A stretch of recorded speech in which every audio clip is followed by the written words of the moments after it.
O livro de Gênesis é o primeiro livro da Bíblia e a sua história se divide em duas partes principais. Os capítulos de 1 a 11 contam a história de Deus e do mundo inteiro.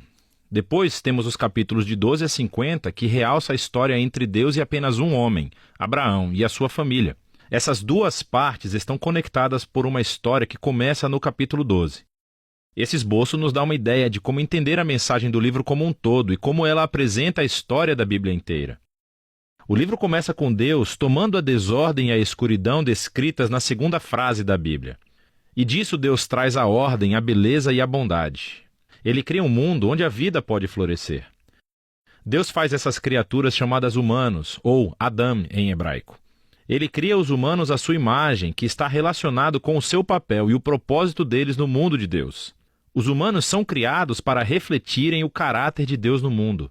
Eles são nomeados como representantes de Deus para governar o seu mundo em seu nome, o que, nesse contexto, significa aproveitar todo o seu potencial, cuidar dele e torná-lo num lugar onde ainda mais vida possa florescer.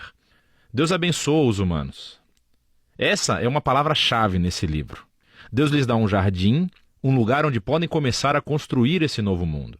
A parte importante é que os humanos têm uma escolha sobre como vão construir esse mundo, representada pela árvore do conhecimento do bem e do mal. Até agora, Deus forneceu e definiu aquilo que é bom e o que não é. Mas agora Deus está dando aos humanos a dignidade e a liberdade de escolher. Será que eles vão confiar na definição de Deus para o bem e o mal? Ou vão buscar autonomia e definir bem e mal por conta própria? É um risco muito grande. Rebelar-se contra Deus é abraçar a morte, porque você está se afastando do próprio doador da vida. E isso é representado pela árvore da vida. No capítulo 3, uma figura misteriosa, a serpente, entra na história. A única coisa que sabemos sobre a serpente é que ela é uma criatura que Deus fez. Torna-se claro que é uma criatura em rebelião contra Deus. Ela quer levar os humanos à rebelião e à morte. A serpente conta uma história diferente sobre a árvore e a escolha. Ela diz que buscar conhecimento sobre o bem e o mal não trará a morte, mas sim irá garantir a vida e se tornarão como Deus. Agora, isso é uma ironia trágica porque sabemos que os humanos já são como Deus. Foram feitos para refletir a imagem de Deus. Em vez de confiar em Deus, os humanos buscam a própria autonomia. Eles escolhem o conhecimento do bem e do mal para si e, instantaneamente, toda a história fica fora de controle. A primeira perda acontece nas relações humanas. E, de repente, o homem e a mulher entendem o quão são vulneráveis. Eles não podem nem confiar um no outro. Eles fazem roupas e se escondem um do outro. A segunda perda acontece na intimidade entre Deus e os humanos. Eles correm e se escondem de Deus.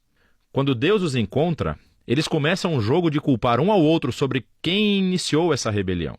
E nesse momento a história para. Há uma série de poemas curtos nos quais Deus declara, primeiro para a serpente e depois para os humanos, as consequências trágicas dos seus atos. Deus primeiro diz à serpente que, apesar da sua vitória aparente, ela está destinada à derrota e a comer poeira. Deus promete que um dia uma semente, ou seja, um descendente, virá da mulher e dará um golpe letal na cabeça da serpente. O que parece uma ótima notícia, mas essa vitória terá um custo, pois a serpente também dará um golpe letal no calcanhar do descendente, enquanto está sendo esmagada. A promessa desse guerreiro ferido é misteriosa. Mas no fluxo da história até então, você vê isso como um ato de graça de Deus. Os humanos acabaram de se rebelar. E o que Deus faz? Ele promete resgatá-los. Mas isso não elimina as consequências das decisões do ser humano.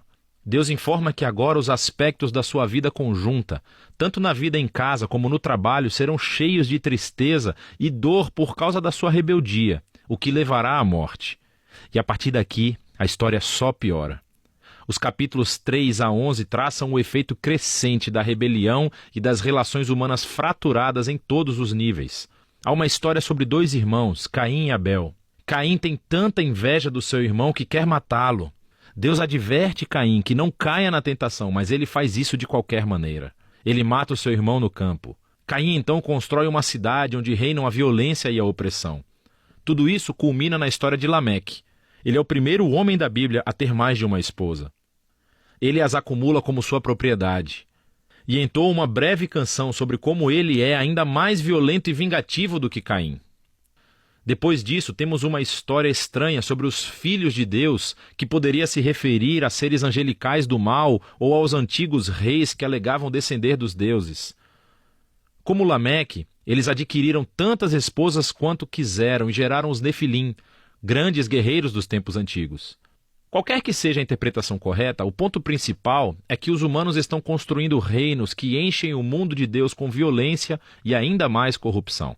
Em resposta a essa corrupção, sabemos que Deus está profundamente triste. A humanidade está destruindo o seu belo mundo e se destruindo uns aos outros. Então, num ato ímpeto de proteção da bondade que existe no seu mundo, Deus limpa a maldade humana com um grande dilúvio. Mas existe um humano inocente a quem ele protege, Noé, e toda a sua família. Ele nomeia Noé como um novo Adão. Ele repete a bênção divina e envia Noé pelo mundo afora. Mais uma vez, temos grandes expectativas, mas Noé falha, também num jardim. Ele vai e planta uma vinha e fica bêbado até perder os sentidos. Então, um de seus filhos, Cam, faz algo vergonhoso ao seu pai na tenda. Aqui temos o nosso novo Adão, nu e envergonhado, justamente como o primeiro. E novamente tudo piora. O que leva à fundação da cidade da Babilônia. As pessoas da antiga Mesopotâmia se reúnem em torno de uma nova tecnologia, o tijolo. Elas podem construir cidades e torres mais altas, bem mais rápido do que qualquer outro povo. Eles querem construir um novo tipo de torre que chegue até os deuses para tornar os seus nomes famosos. É uma imagem da rebelião e arrogância humana.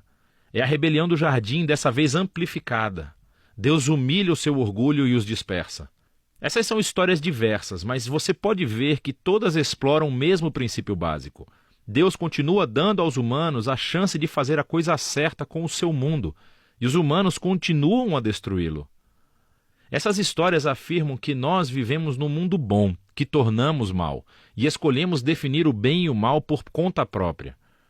Todos nós contribuímos para esse mundo de relacionamentos rompidos, levado ao conflito e à violência e, finalmente, à morte. Mas há esperança. Deus prometeu que um dia um descendente viria, o guerreiro ferido, que derrotará a raiz do mal. Apesar da maldade humana, Deus está decidido a abençoar e a salvar o seu povo. Então a grande questão é, claro, o que Deus vai fazer? E a próxima história é o elo onde encontramos a resposta. Mas por enquanto, é disso que tratam os capítulos de 1 a 11 do livro de Gênesis.